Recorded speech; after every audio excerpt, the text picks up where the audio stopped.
Ayan o. Si mama ay naghuhukay ng ube. Maliit nga, lang. Ay, ayos lang yan. Di ba ga? Dadagdag natin sa malaki dun. Ayan. Nasa mama ang ube mo? Ay, yan. Yan mama bagay tinatanim din? Ayan o. Oh. Maliit yun pa ito. Dapat talaga 2 taon. 2 taon bago ano yun mama? Kay. Kain. Ayun. Yan ang ube. Pabag ako may alam. Buso may kalamansi. Ito yung ube. Ube. Akala ko malaki. Malaki yun.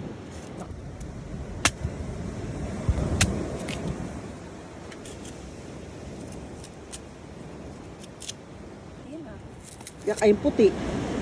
Yung nilaga ng tiyo yun. Hindi rin naman ho yan. Puti. Yan yung tinuod talaga. Yung may...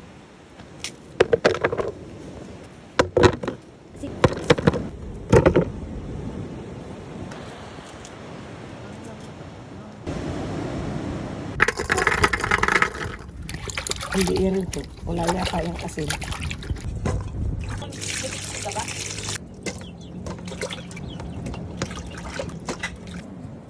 So kakainin po natin tong ano, ube.